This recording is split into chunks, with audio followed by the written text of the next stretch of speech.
আসসালামু আলাইকুম রহমতুল্লাহি ওয়া বারাকাতুহু। আজ শুরু হবে আদ-দারসুর রাবিউ, চতুর্থ পাঠ।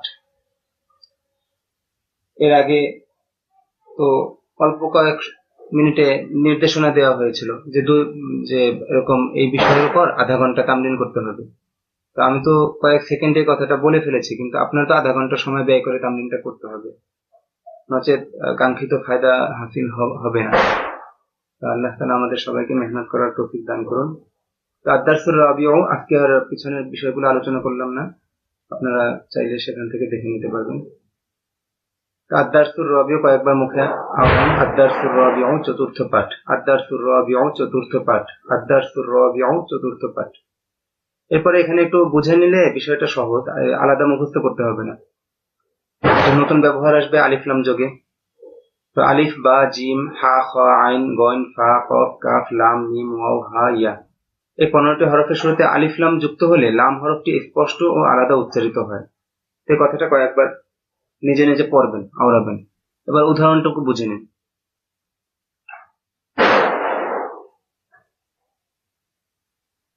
এখানে দেখেন কিতাবুন, এটাকে যদি আলিফ লাম যোগে পড়ি, আলিফ লাম যোগ কিতাবুন, তাহলে উচ্চারণ হচ্ছে আল কিতাবু। এখানে লামটা উচ্চারিত হচ্ছে, আল কিতাবু। ঠিক অনুরূপভাবে কলামুন শব্দের শুরুতে যদি আলিফ লাম যুক্ত করেন, তো আলিফ লাম যোগ কলামুন, তো মিলে হবে আল কলামু। আচ্ছা, এখানে লক্ষণীয় আরেকটা বিষয় হলো গিয়ে, এখানে শব্দটা এককভাবে ছিল কিতাবুন যখন আলিফ লাম যুক্ত হয়নি, কিন্তু যখন শব্দটা শুরুতে আলিফ লাম যুক্ত হয়েছে তখন এই শব্দটা শেষ থেকে তানবিন পড়ে গিয়েছে, এক পেশ হয়েছে, আল কিতাবু। এখানে লক্ষণীয় বিষয় দুইটা। একটা হলো গিয়ে লামটা স্পষ্ট আলাদাভাবে উচ্চারিত হয়েছে, যেমন আল লাম উচ্চারণ হয়েছে, আল কিতাবু বুন হয়নি। তো অনুরূপভাবে প্রত্যেকটা শব্দে দেখেন, এখানে কলামুন, আলিফ লাম যোগে আলিফ লাম যোগ কলামুন সমান সমান আল কলামু, এটার উচ্চারণ হবে আল কলামু। আল কলামুন মানে যেই শব্দের শুরুতে আলিফ লাম আসবে সেই শব্দের শেষে তানবিন পড়া ভুল, কখনোই তানবিন হবে না। অনুরূপভাবে বাইতুন, আলিফ লাম যোগে আল বাইতু। জিদারুন, আলিফ লাম যোগে আল জিদারু। হাকিবাতুন, আলিফ লাম যোগে আল হাকিবাতু। এখানে যে কয়টা শব্দ আনা হয়েছে, এখানে দেখবেন যে উপরে যে 15টা হরফের কথা বলা হয়েছে, প্রত্যেকটা শব্দের শুরুতে 15টা হরফ থেকে কোনো একটি হরফ ছিল, বিধায় প্রত্যেকটা আলিফ লাম স্পষ্ট এবং আলাদা উচ্চারিত হয়েছে, লাম লাম হরফটি। কিন্তু পক্ষান্তরে দেখেন তা, সা, দাল, জাল, র, ঝা, সিন, শিন, সদ, দ, ত, জ, নুন, এই 13টি হরফের শুরুতে আলিফ লাম যুক্ত হলে লাম হরফটি উচ্চারিত হয় না, বরং লাম এর পরবর্তী হরফটি তাসদীদ যুক্ত রূপে উচ্চারিত হয়। একটু খেয়াল করলে দেখবেন, যেমন তিলমিজুন, এখানে তা, এই তা দ্বারা শুরু হয়েছে তিলমিজুন, তো আলিফ লাম যোগ করেন, আলিফ লাম যোগ তিলমিজুন। তো এটা ওই উপরের নিয়ম অনুযায়ী হওয়া উচিত ছিল আল তিলমিজু, এরকম না, বরং এটা সঠিক উচ্চারণ হবে, উচ্চারণে এরকম হবে আত তিলমিজু, কিন্তু লেখায় আসবে এরকম আল তিলমিজু, মানে এখানে লামটা উচ্চারণ হবে না। ব্যাস, এই বিষয়টুকু আপনারা ভালোভাবে বুঝে নেন। অনুরূপভাবে দেখেন তিফলুন, এখানে দেখেন ত আছে কিনা, এই ত দ্বারা শুরু হয়েছে, মানে এখানে যে 13টা হরফ আছে, এই 13 হরফের কোনো একটি হরফ দ্বারা যদি কোনো শব্দ শুরু হয় এবং তার শুরুতে আলিফ লাম যুক্ত হয়, তো সেই ক্ষেত্রে লামটা উচ্চারিত হবে না, কিন্তু লেখায় আসবে। সেটারই উদাহরণ এই দেখিয়ে দিচ্ছে। তিফলুন, আলিফ লাম যোগ তিফলুন সমান সমান আত তিফলু। এখানে আল তিফলু এটা গলত উচ্চারণ, লামটা উচ্চারণ হবে না। অনুরূপভাবে রজুলুন, আলিফ লাম যোগে আল রজুলু, এটা ভুল, কি হবে আর রজুলু, নামটা উচ্চারণ হবে না। ব্যাস, এই বিষয়টাই বোঝানো হয়েছে। আশা করি বাকিটা আপনারা বুঝতে পারবেন। আপনারা চাইলে শুরু থেকে এই পর্যন্ত নিয়ে যতগুলো শব্দ পড়েছেন সিফাতের শব্দগুলো বাদে, ওই শব্দগুলোর শুরুতে আলিফ লাম যোগ করে, এরকম যেমন কিতাবুন আল কিতাবু, কলামুন আল কলামু, এভাবে মিলিয়ে দেখতে পারেন। এরপরে আপনাদের এখন এই বিষয়টুকু বুঝে নিতে হবে।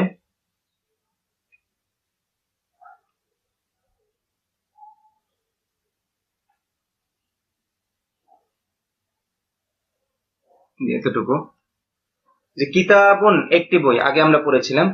তো এখন এই আলিফ লাম প্রয়োগ করা যেহেতু আমরা শিখেছি, এবার আলিফ লাম প্রয়োগ করে দেখেন। আল কিতাবু। তো কিতাবুন অর্থ ছিল একটি বই, আল কিতাবু মানে বইটি। একটি বই এটা একটা অনির্দিষ্ট শব্দ, আর যদি বলি বইটি তো এটা একটা নির্দিষ্ট হয়ে গেল শব্দটা। ব্যাস, এখানে এটাই পার্থক্য। এটা কায়দা কানুন পরে বলা হবে, আগে আপনি কিছুক্ষণ এরকম আমার মতো করে পড়েন। কিতাবুন একটি বই, আল কিতাবু বইটি, কলামুন একটি কলম, আল কলামু কলমটি, দাররাজাতুন একটি সাইকেল, আদ দাররাজাতু সাইকেলটি, নাফিজাতুন একটি জানালা, আর নাফিজাতু জানালাটি। তো দর্শে ক্লাসে ছেলেদেরকে মোটামুটি 5 মিনিট সময় দেওয়া হয় যে এভাবে পড়তে থাকো, যেভাবে পড়িয়ে দেওয়া হলো এভাবে। তো ওরা 5 মিনিট এভাবে পড়তে থাকে। এরপরে তাদেরকে নির্দেশনা দেওয়া হয় যে ভাই শুরু থেকে এই পর্যন্ত যতগুলো শব্দ তোমরা শিখেছো প্রত্যেকটা শব্দকে এই তরতিবে পড়ো। যেমন সেই শুরুতে ছিল কিতাবুন একটি বই, কলামুন একটি কলম, তো এগুলোকে এইভাবে তারা ধারাবাহিকভাবে পড়তে থাকে। কিতাবুন একটি বই, আল কিতাবু বইটি, কলামুন একটি কলম, আল কলামু কলমটি। এরপরে শব্দ ছিল, আপনার মূল বই থেকে মিলিয়ে নেবেন। এরপরে শব্দ ছিল, আচ্ছা আমি একবার বলে দিচ্ছি, কুরসিয়ুন একটি চেয়ার, আল কুরসিয়ু চেয়ারটি, বাইতুন একটি ঘর, আল বাইতু ঘরটি, বাবুন একটি দরজা, আল বাবু দরজাটি, মিসবাহুন একটি বাতি, আল মিসবাহু বাতিটি, জিদারুন একটি দেয়াল, আল জিদারু দেয়ালটি, সারিরুন একটি খাট, আস সারিরু খাটটি। এখানে কিন্তু আল সারিরু উচ্চারণটা ভুল, আস সারিরু খাটটি।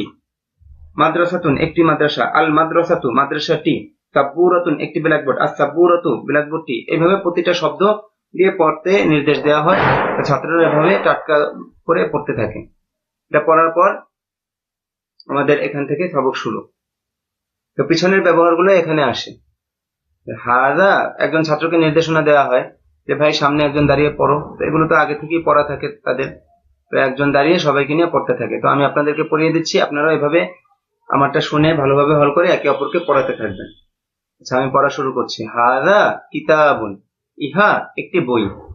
হাদা কিতাবুন জাদিদুন, ইহা একটি নতুন বই। কিতাবুন জাদিদুন মাউসুফ সিফাত, আল কিতাবু জাদিদুন বইটি নতুন, আল কিতাবু কাবীরুন বইটি বড়, আল কিতাবু জামিলুন বইটি সুন্দর। তো পূর্বে আমরা এখানে একটা বিষয় বোঝাতে একটু দেরি করে ফেলি। এখানে যে বিষয় সেটা হলো গিয়ে নির্দিষ্ট এবং অনির্দিষ্ট। আগে আমরা যেভাবে শব্দগুলো মুখস্থ করেছি এবং সামনে এককভাবে যে শব্দগুলো আমরা মুখস্থ করব, এগুলো সব অনির্দিষ্ট শব্দ থাকে। যেমন একটি বই, একজনকে বললাম যে ভাই একটি বই নিয়ে আসো, এখানে নির্দিষ্ট করা হলো না, যে কোনো একটা বই নিয়ে আসতে পারে। আর যদি বলি ভাই বইটি নিয়ে আসো, তো প্রথম জামাতের ছেলে হলে সে মনে করবে যে বইটি বলতে সম্ভবত এসো আর বেশি কি বুঝিয়েছে নির্দিষ্ট করে। আচ্ছা যাই হোক, তো অনির্দিষ্ট শব্দকে আরবিতে নাকিরা বলে, নুন কাফ র গোলতা, নাকিরত। আর আলিফ লাম যুক্ত যে শব্দগুলো এগুলো হলো গিয়ে নির্দিষ্ট শব্দ, আর নির্দিষ্ট শব্দকে আরবিতে মারিফা বলে। কোন শব্দ নাকেরা হওয়ার একটা আলামত হলো গিয়ে শব্দটা শেষে তানবিন হওয়া। যেমন আমরা ইতিপূর্বে যে শব্দগুলো মুখস্থ করেছি সেগুলোর শেষে তানবিন ছিল, অনির্দিষ্টভাবে মুখস্থ করেছি। তো সেই শব্দগুলোকে আমরা নির্দিষ্ট আকারে প্রয়োগ করবো কিভাবে? শব্দগুলোর শুরুতে আলিফ লাম যোগ করে। আর অর্থগত এই যে একটি, একজন, এগুলো হলো গিয়ে বাংলায় নাকিরার আলামত, মানে অনির্দিষ্ট হওয়ার আলামত। আর টি টা খানা খানি এগুলো হলো গিয়ে বাংলায় নির্দিষ্ট হওয়ার আলামত। তো এখানে টি ব্যবহার হয়েছে, আল কিতাবু বইটি, আল কলামু কলমটি। দেখ এতটুকু বিষয় একটু ভালোভাবে বুঝে নিতে হবে। নাকিরা এবং মারেফা, নাকিরা বলা হয় অনির্দিষ্ট শব্দকে এবং মারেফা বলা হয় নির্দিষ্ট শব্দকে। নাকিরা শব্দের শেষে শুরুতে আলিফ লাম আসে না, তানবিন হয়। আর মারেফা শব্দের শুরুতে আলিফ লাম আসে এবং তানবিন হয় না। এতটুকু ভালোভাবে বুঝে নেবেন, নাকিরা এবং মারেফা। এখানে শব্দগুলো নাকিরা বা অনির্দিষ্ট, আর এখানে শব্দগুলো মারেফা বা নির্দিষ্ট। এরপরে আমরা এই শব্দগুলোকে ওইভাবে তামলিন করার পর প্রচুর পরিমাণে দর্শে ধরাধরি হয় যে একে অপরকে, যেমন আমি এভাবে জিজ্ঞাসা করতে থাকি যে একটি বই কিতাবুন, একটি নতুন বই কিতাবুন জাদিদুন, বইটি আল কিতাবু, বইটি নতুন, আল কিতাবু জাদিদুন। এভাবে বিভিন্ন রকম ভাবে তামলিন চলতে থাকে। তো তামরিন হওয়ার পর এভাবে ছাত্রদেরকে একজনকে দাঁড়াতে বলা হয়, তারপর সে দাঁড়িয়ে এভাবে পড়তে থাকে সবাইকে নিয়ে। আমি আবারও পড়িয়ে দিচ্ছি। হাযা কিতাবুন, ইহা একটি বই। হাযা কিতাবুন জাদীদুন, ইহা একটি নতুন বই। আল কিতাবু জাদীদুন, বইটি নতুন। আল কিতাবু কাবীরুন, বইটি বড়। আল কিতাবু জামিলুন, বইটি সুন্দর। হাযিহি মাদ্রাসাতুন, ইহা একটি মাদ্রাসা। হাযিহি মাদ্রাসাতুন সগীরাতুন, ইহা একটি ছোট মাদ্রাসা। মনে আছে না মাউসুফ সিফাতের কথা? এখানে মাদ্রাসাতুন সগীরাতুন, এটা মাউসুফ সিফাত হয়েছে। আল মাদ্রাসাতু সগীরাতুন, মাদ্রাসাটি ছোট। আল মাদ্রাসাতু জামিলাতুন, মাদ্রাসাটি সুন্দর। আল মাদ্রাসাতু কদীমাতুন, মাদ্রাসাটি পুরনো। যালিকা মসজিদুন, উহা একটি মসজিদ। যালিকা মসজিদুন জামিলুন, উহা একটি সুন্দর মসজিদ। আল মসজিদু জামিলুন, মসজিদটি সুন্দর। আল মসজিদু কবীর, মসজিদটি বড়। আল মসজিদু কদীমুন, মসজিদটি পুরনো। তিলকা সাআতুন, উহা একটি ঘড়ি। আস-সাআতু জাদীদাতুন, ঘড়িটি নতুন। আস-সাআতু জাইয়্যিদাতুন, ঘড়িটি ভালো। আস-সাআতু জামিলাতুন, ঘড়িটি সুন্দর। আশা করি লক্ষ্য করেছেন যে মুযাক্কারের সাথে মুযাক্কার হয়েছে, মুআন্নাসের সাথে সিফাতে শব্দটা কি মুআন্নাস হয়েছে। এটা লক্ষ্য করে আপনারা একে অপরকে বারংবার পড়াতে থাকুন যত বেশি সম্ভব। এরপর তামরিন করার পর আপনাদের জন্য রয়েছে আবার নতুন কিছু শব্দ। শব্দগুলো আমি আপনাদেরকে পড়িয়ে দিচ্ছি, আপনারা শব্দগুলো ভালোভাবে মুখস্থ করে নিন।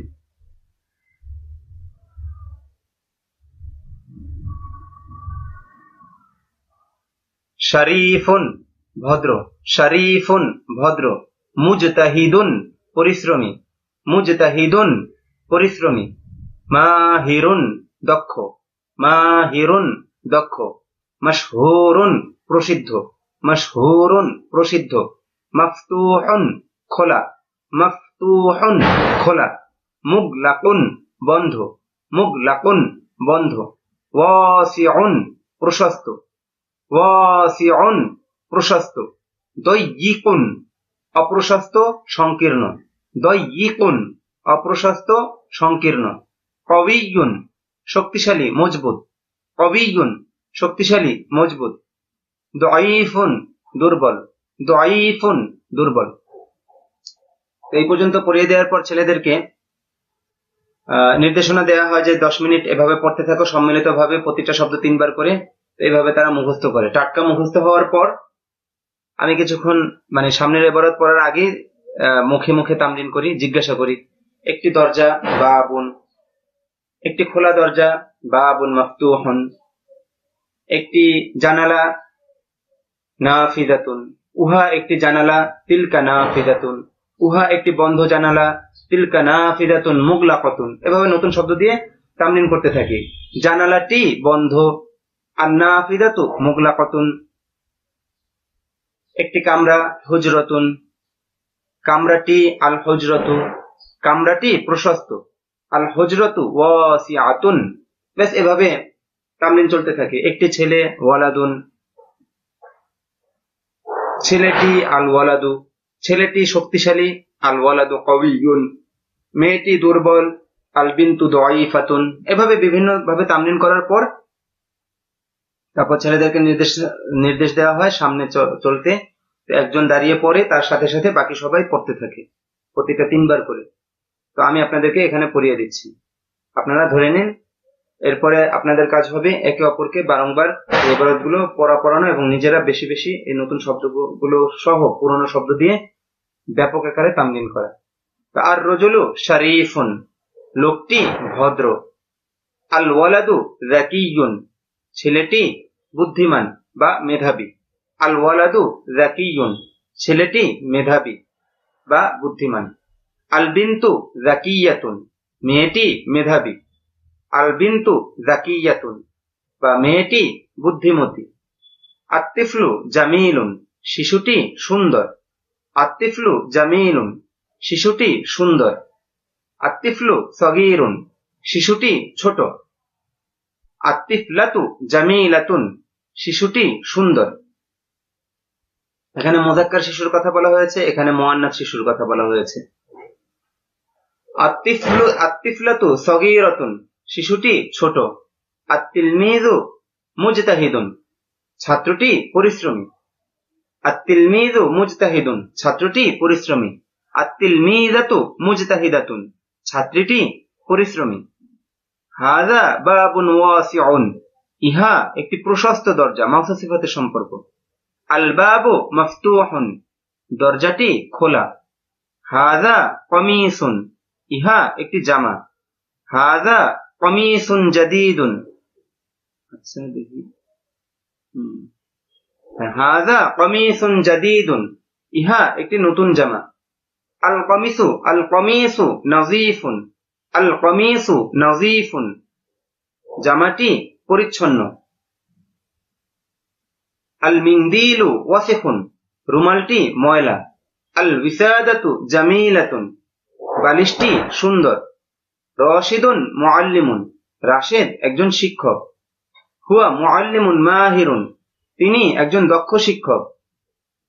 ফারহানাতু মুআল্লিমাতুন, ফারহানা একজন শিক্ষিকা। হিয়া মুআল্লিমাতুন মাহিরাতুন, তিনি একজন দক্ষ শিক্ষিকা। ইয়া সাঈদু, আশা করি মনে আছে সে মোনাদা শেষে কি হয় না, তানবিন হয় না। ইয়া সাঈদু, ইয়াটা এখানে হরফুন নিদা, সাঈদ মোনাদা শেষে তানবিন হয় না। ইয়া সাঈদু আনতা তাজিরুন মাশহুরুন, হে সাঈদ তুমি একজন প্রসিদ্ধ ব্যবসায়ী। ইয়া সাঈদু আনতা তাজিরুন মাশহুরুন, হে সাঈদ তুমি একজন প্রসিদ্ধ ব্যবসায়ী। ইয়া লুবানাতু আনতি ফাল্লাহাতুন ফাকিরাতুন, তুমি হে লুবানা তুমি একজন দরিদ্র কৃষানী। এই আনতিমরাআতুন শারীফাতুন, তুমি একজন ভদ্র মহিলা। আনতিমরাআতুন শারীফাতুন, আপনি একজন ভদ্র মহিলা। এবার একটা কায়দা, সেটা হলো গিয়ে ইমরাতুন, এর আগে একটা কায়দা গিয়েছে যে ইমরাতুন শব্দের আগে অন্য শব্দ হলে আলিফটা শুধু লেখায় আসে, উচ্চারণে আসে না। যেমন হিয়ামরাতুন, আনতিমরাতুন, আনামরাতুন, খদিজাতুমরাতুন। তো এখানে যদি আলিফ লাম যুক্ত করতে চান তাহলে স্বাভাবিক নিয়ম অনুযায়ী ইমরাতুন, স্বাভাবিকভাবে এটা হওয়ার কথা ছিল যে আল ইমরাতু, কিন্তু না। এখানে কায়দাটা পড়েন মনোযোগ দিয়ে, দেখেন এখানে কি বলেছে। এখানে বলা হয়েছে ইমরাতুন শব্দের শুরুতে আলিফ লাম যোগ হলে শব্দটি পরিবর্তিত হয়ে আল মারআতু হয়। যেমন আল মারআতু শারীফাতুন, স্ত্রীলোকটি ভদ্র। তো এতটুকু আপনারা বারংবার বলতে থাকেন। ইমরাতুন শব্দের শুরুতে আলিফ লাম যোগ হলে শব্দটি পরিবর্তিত হয়ে আল মারআতু হয়। যেমন আল মারআতু শারীফাতুন, স্ত্রীলোকটি ভদ্র। এবার আপনারা ব্যাপক আকারে তামরিন করেন। পিছনে যে ব্যবহারগুলো গিয়েছে এই ব্যবহারগুলো সহকারে ব্যাপক আকারে তামরিন করেন। তামরিন করার পর আপনাদের কাজ হলো, আপনাদের প্রতি নির্দেশনা হলো এই যে এগুলো একে অপরকে বারংবার পড়ানো, প্রশ্ন উত্তর, এবং প্রশ্নকে প্রশ্নের ঢঙে, উত্তরকে উত্তরের ঢঙে। তা আমি আপনাদেরকে পড়িয়ে দিচ্ছি, প্রশ্নোত্তর গুলো পড়ো ও অর্থ বলো। মা হাযিহি, হাযিহি সাআতুন। মা হাযিহি, হাযিহি সাআতুন। কাইফা সাআ, আচ্ছা কিছু শব্দ সম্ভবত নতুন এসেছে, এই যে নিচে দুইটা শব্দ মুখস্থ করেন। কাইফা কেমন, কিভাবে। মুফিদুন উপকারী, বারংবার বলতে থাকেন। কাইফা কেমন, কিভাবে, প্রশ্নের শব্দ। মুফিদুন উপকারী, মুফিদুন উপকারী। আচ্ছা, এই শব্দগুলো মুখস্থ করার পর আপনারা ওইভাবে তামরিন করবেন নিজেরা। এরপরে আর কি এই ইবারত একে অপরকে পড়াতে থাকবেন। মা হাযিহি, ইহা কি। হাযিহি সাআতুন, ইহা একটি ঘড়ি। কাইফা সাআতু, ঘড়িটি কেমন। কাইফা সাআতু, ঘড়িটি কেমন। দেখেন এখানে আলিফ লামটা উচ্চারণ হয়নি। কাইফাল সাআতু এরকম না, কারণ সাআতুন একটি ঘড়ি। আস-সাআতু, এখানে ওই যে সিনের শুরুতে আলিফ লাম আসার কারণে লামটা উচ্চারিত হবে না। কাইফা সাআতু, ঘড়িটি কেমন। আস-সাআতু জামিলাতুন, ঘড়িটি সুন্দর। অথবা হিয়া জামিলাতুন, তা সুন্দর। যেহেতু প্রশ্নের মধ্যে শব্দটি উল্লেখ হয়েছে, এবার আমি ইচ্ছা করলে বস্তুর ক্ষেত্রে দমির ব্যবহার করতে পারি। হুয়া ব্যবহার হবে মুযাক্কার কোন শব্দের ক্ষেত্রে, আর হিয়া ব্যবহার হবে মুআন্নাস কোন শব্দের ক্ষেত্রে। হুয়া এবং হিয়া ব্যক্তি এবং বস্তু উভয় ক্ষেত্রেই ব্যবহার হয়।